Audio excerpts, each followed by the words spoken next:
खुदा यीशु मसीह के ज़िंदा बरकत और जलाली नाम में आप सबको सलाम। मेरा नाम पास्टर तहसीन गुल खान है और एक नया सिलसिला दोबारा शुरू करेंगे। पहले भी इस पे हम वीडियोस बना चुके हैं और इस सिलसिले का नाम है रूहानी जंग, स्पिरिचुअल वॉरफेयर। इस सिलसिले का मकसद जो है वो वीडियोस जो सीरीज़ हैं इसका मकसद एक है, वही ये है कि हर ईमानदार शख्स, चाहे वो किसी भी डिनोमिनेशन से ताल्लुक़ रखता हो, वो इस बात के लिए तैयार हो जाए कि हम पर जब भी इब्लीस हमला करना चाहे, जब भी शैतान हमला करना चाहे, तो हम इस रूहानी जंग में फ़तह पा सकें। एक चीज़ आपको समझने की ज़रूरत है कि यीशु मसीह में हमें फ़तह से बढ़कर गलबा हासिल है, रूमियों के ख़त में लिखा हुआ है, और हमें फ़तहमंद मसीही ज़िंदगी के लाइफस्टाइल को अपनाना है। ये एक लाइफस्टाइल है, फ़तहमंद मसीही ज़िंदगी। इसको लिख लें आप, victorious Christian life, more than Victus, यानी कि हम फ़तहमंद मसीही ज़िंदगी। फ़तहमंद से मुराद ये है कि हर वक्त हम फ़तहमंद हों, हर बात में हम फ़तहमंद हों, हर चीज़ में, हर सिचुएशन में हम विक्टोरियस हों, हमें पता हो कि हमने इसमें जीत लेना है। तो इस चीज़ को समझना ज़रूरी है और ये एक लाइफस्टाइल है। इसको आपने रूहानी जंग का जो लाइफस्टाइल है या स्पिरिचुअल वॉरफेयर का जो लाइफस्टाइल है, ये क्रिश्चियन लाइफस्टाइल है, क्योंकि हम मसीही होते हैं तो हमें पता है कि हमें हर वक्त इब्लीस हमें टारगेट करता है, उसकी कुव्वतें, उसकी फ़ौजें हमें टारगेट करती हैं। तो हम सिस्टमैटिकली इस स्टडी को देखेंगे और करेंगे और इसमें से बहुत सारी बातें सीखेंगे। हम इसलिए टारगेट हैं क्योंकि we are part of the kingdom of God, हम खुदा की बादशाही का हिस्सा हैं। और जब जब यीशु मसीह आए, उन्होंने अपनी खिदमत का आगाज़ किया, तो हम देखते हैं कि अनाजील में बार बार कहा कि तौबा करो क्योंकि आसमान की बादशाही, खुदा की बादशाही नज़दीक आ गई है। तो जो वर्ड आसमान की बादशाही या खुदा की बादशाही है, किंगडम ऑफ गॉड या किंगडम ऑफ हेवन, वो यीशु मसीह की खिदमत और यीशु मसीह की जो प्रीचिंग थी उसका बहुत बड़ा हिस्सा था, और वो बार बार इस बारे में हमें बताते थे। और इसके बारे में भी सीखेंगे कि खुदा की बादशाही क्या है। लेकिन हम थोड़ा सा बता दें, जैसे कि बुक ऑफ जेनेसिस में लिखा है कि खुदा ने कहा रोशनी हो जाए, और फिर खुदा ने रोशनी को अंधेरे से जुदा किया। और हम देखते हैं कि दो तरह की बादशाही हैं, एक रोशनी की बादशाही जिसको किंगडम ऑफ हेवन या किंगडम ऑफ गॉड कहा जाता है, और एक शैतान की बादशाही है जिसको किंगडम ऑफ डार्कनेस कहा जाता है, जिसमें डेवल्स एंड डीमंस हैं, बदरूहें हैं, शयातीन हैं, और बड़ा इस तरह की चीज़ें हैं जो कि हर वक्त कोशिश करते रहते हैं कि वो खुदा के लोगों, खुदा की जो मसीही ईमानदार हैं उन पर, और फिर बिलखुसूस उन पर, और बिलअमूम पूरी दुनिया पर वो कब्ज़ा करके रखें। और इस बारे में चंद आयात मैं आपके सामने रखना चाहूँगा जो कि आपके लिए बड़ी यूज़फुल होंगी, क्योंकि वी मस्ट अंडरस्टैंड कि हमें ये जो बादशाही है इसके बारे में सीखना है, और हमें खुदा की बादशाही के बारे में भी सीखना है, और अपने दुश्मन के बारे में भी सीखना है, इब्लीस की बादशाही के बारे में भी सीखना है। और इसके लिए जो वर्स है, खुदावंद का कलाम हमें सिखाता है कि हमने अपने दुश्मनों को देख लिया है, और ताकि जो है वो इनके ख़िलाफ़ हम फ़तह पा सकें। हमने, मेरी आंखों ने अपने दुश्मनों को देख लिया, जैसे कलाम मुक़द्दस में लिखा है। और फिर हम ये भी देखते हैं कि ये ज़बूर 92 में लिखा हुआ है, उसकी 11वीं आयत, मेरी आंख ने मेरे दुश्मनों को देख लिया, मेरे कानों ने मेरे मुखालिफ बदकारों का हाल सुन लिया। बाप इब्राहिम को जो बरकत दी गई थी बुक ऑफ जेनेसिस में, पैदाइश की किताब में, उसमें बाप इब्राहिम को कहा गया था कि तुम अपने दुश्मनों के फाटकों पर गालिब आओगे, उस पर काबिज़ हो जाओगे, उस पर तुम कब्ज़ा करोगे। तो ये ब्लेसिंग कलीसिया को भी मिली है, क्योंकि हम सब ईमान की हालत में बाप इब्राहिम के बेटे बेटियां हैं। तो दुश्मन के फाटकों पर गालिब आना, दुश्मन की जो चार दीवारी है उस पर कब्ज़ा करना, ये हमारे लिए मैंडेटेड है। और हमें इब्लीस को, उसकी कुव्वतों को, उसके रगबतों को, उसकी ख्वाहिशों को, उसके लानतों को, उसके बदरुओं को अपनी ज़िंदगी से निकालना होगा और अपनी ज़िंदगी में से दूर करना है। तो ये खुदा की बादशाही का जो कॉन्सेप्ट यही है।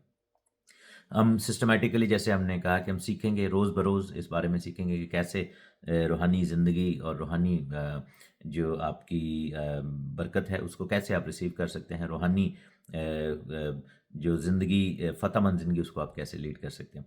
सो आज का टॉपिक है the kingdom of devil, kingdom of Satan, शैतान की बादशाही।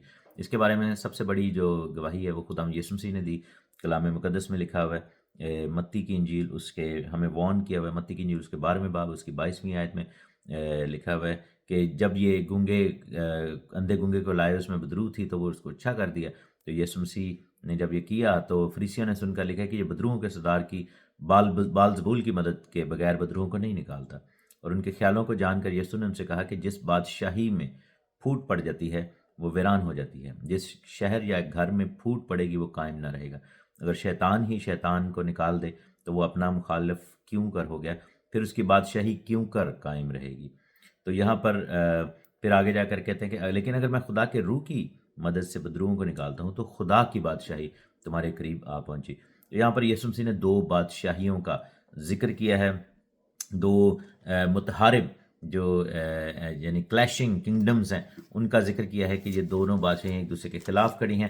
پھر ہم دیکھتے ہیں کہ متی کی انجیل اس کے چوتھے باب میں لوکا کی انجیل اس کے چوتھے باب میں جب یسوع مسیح کی آزمائش ہو رہی تھی تو وہاں پر ابلیس نے ایک بہت بڑا دعویٰ کیا، لیکن یسوع مسیح نے اس کو وہاں پر روکا نہیں کہ یہ بھائی غلط بات کرے. لکھا ہے کہ ابلیس نے اسے اونچے پر لے جا کے دنیا کی سب سلطنتیں پل بھر میں دکھائیں اور اس سے کہا کہ یہ سارا اختیار اور شان و شوکت میں تجھے دوں گا کہ یہ میرے سپرد ہے، جس کو چاہتا ہوں دیتا ہوں. یعنی کہ ساری بادشاہیاں دنیا کی اور اس کا اختیار جو تھا ابلیس کے سپرد ہے. اس نے یعنی کہ کلیم کیا، اور یسوع مسیح نے یہ نہیں کہا کہ تم غلط کلیم کر رہے ہو، کیونکہ آبویسلی دنیا میں رہتے ہوئے ہم دیکھتے ہیں کہ یہ سب چیزیں ابلیس اس پر جب تک خدا کی بادشاہی 1000 سالہ بادشاہی نہیں آ جاتی، یعنی کہ یہ سب چیزیں موجود ہیں اور this is the reality of the world. اور پاک روح کا نزول جو ہے وہ ابلیس کی بادشاہی کو پیچھے دھکیلنے اور اپ روٹ کرنے کا ریزن ہے. That's why we receive the Holy Spirit. پھر ہم یہ دیکھتے ہیں کہ بک آف ریولیشن چیپٹر 13 میں لکھا ہوا ہے کہ زمین کے جو رہنے والے تھے، جو اژدہا جو تھا اس کو پوجا کرتے تھے. لکھا ہے کہ ساری دنیا تعجب کر کے حیوان کے پیچھے ہو لی. چیپٹر 13 ریولیشن بک آف مکاشفہ اور اس کی چوتھی آیت. لکھا ہے کہ اژدہا نے اپنا اختیار اس حیوان کو دے دیا تھا کیونکہ انہوں نے اژدہا کی پرستش کی تھی. سوری. تو ابلیس کی بادشاہی جو ہے اس کا نشان یہ بھی ہے کہ وہاں پر جو پرستش اس کی کر رہے ہیں اس کو وہ اپنا اختیار دے رہا ہے، سب کچھ دے رہا ہے. پھر ہم دیکھتے ہیں یوحنا کی انجیل 12ویں باب میں اور اس کی 31ویں آیت میں لکھا ہے کہ اب دنیا کی عدالت کی جاتی ہے، اب دنیا کا سردار نکال دیا جائے گا. پھر یوحنا 14ویں باب میں اس کی 30ویں یا 30th ورس میں لکھا ہے کہ اس کے بعد میں نے بہت سی باتیں تم سے نہ کروں گا کیونکہ دنیا کا سردار آتا ہے اور مجھ میں اس کا کچھ نہیں. پھر جان چیپٹر 16 میں ہی لکھا ہوا ہے کہ عدالت کے بارے میں پاک روح اس لیے بات کرے گا کہ دنیا کا سردار مجرم ٹھہرایا گیا ہے. اور پھر ہم دیکھتے ہیں کہ دوسرا کرنتھیوں چوتھے باب میں 2 کرنتھیوں چیپٹر 4 اور اس کی 3rd ورس میں لکھا ہوا ہے کہ اگر ہماری خوشخبری پر پردہ پڑا ہے تو ہلاک ہونے والوں ہی کے لیے پڑا ہے، یعنی ان بے ایمانوں کے واسطے جن کی عقلوں کو اس جہان کے خدا نے اندھا کر دیا، تاکہ مسیح جو خدا کی ضرورت ہے اس کے جلال کی خوشخبری کی روشنی ان پر نہ پڑے. اس کے بعد افسیوں میں لکھا ہوا ہے کہ ہماری کشتی خون اور گوشت سے نہیں بلکہ حکومت والوں، اختیار والوں اور اس دنیا کی تاریکی کے حاکموں اور شرارت کی ان روحانی فوجوں سے ہے جو آسمانی مقاموں میں ہیں. تو ہم نے کیا دیکھا ہے کہ there is a clear mention of kingdom of devil in the books of the Bible. تو ہم اس کو ڈائسیکٹ کریں گے، دیکھیں گے کہ یہ شیطان کی بادشاہی ہے کیا، کیسے بنی ہوئی ہے، کیسے وہ حکومت والے ہیں، کیسے وہ اختیار والے ہیں، دنیا کا جہان کا خدا اور اس دنیا کا سردار کیوں اس کو بولا گیا، اور کون کون سی چیزیں اس نے چھینی ہوئی ہیں. اس کو دی نہیں گئی خدا کی طرف سے، لیکن یہ ہے کہ اس نے آدم سے چھین لی تھیں. تو اور آدم کو یہ سب اختیار دیا گیا تھا. تو اس بارے میں ہم ڈیٹیل میں پڑھیں گے. ہمیں سب سے پہلے اپنے دشمن کے بارے میں جاننا ہے اور یہ سمجھنا کہ جی شیطان کی بات نہ کی جائے یا ابلیس کی جو ہے بادشاہی کی بات نہ کی جائے کیونکہ اس کو پاور ملتی ہے یا ہمیں ڈر لگتا ہے. یہ غلط بات ہے. بائبل ہمیں چاہتی ہے کہ ہم اس کے بارے میں سیکھیں. یسوع مسیح نے آ کر ایکسپوز کیا ان تمام چیزوں کو، تو ہمیں بھی چاہیے کہ ہم بھی ایکسپوز کریں اور ان چیزوں کو نکال باہر کریں. جب تک ریکگنائز نہیں کریں گے اپنی زندگیوں سے، اپنے گھروں سے، کیسے ہم ان چیزوں کو نکال سکیں گے. سو ہم نے اپنی زندگیوں سے، گھروں سے ان چیزوں کو نکالنا ہے، سمجھنا ہے اور ان کو ان کی پاور کو ختم کرنا ہے. اور ہولی اسپرٹ ہمیں جو دیا گیا ہے، پاک روح ہمیں جو دیا گیا ہے، اس کا مقصد یہی تھا کہ ابلیس کی بادشاہی کو، شیطان کی بادشاہی کو ریموو کیا جائے. سو اس سلسلے کے اندر آپ دعا میں بھی جھکیں کیونکہ روحانی جنگ کے اوپر جب بات چیت شروع ہوتی ہے تو روحانی جنگ ذرا تیز ہو جاتی ہے. تو آپ بھی دعا میں جھکیں، ہم بھی، اور مل کر ہم اس بارے میں سیکھتے رہیں گے اور مل کر ہم یہ بات ایک دوسرے تک پہنچائیں گے اور سیلف سفیشینٹ ہو جائیں گے. آپ کو کسی انسان کی ضرورت نہیں پڑے گی بلکہ خود آپ اپنی زندگی سے ابلیس اور اس کے سارے کام کو نکال باہر کریں گے. خداوند آپ کو بڑی برکت دے. اس سلسلے میں جڑے رہیے گا، ان ویڈیوز کو شیئر ضرور کیجیے گا. God bless you all.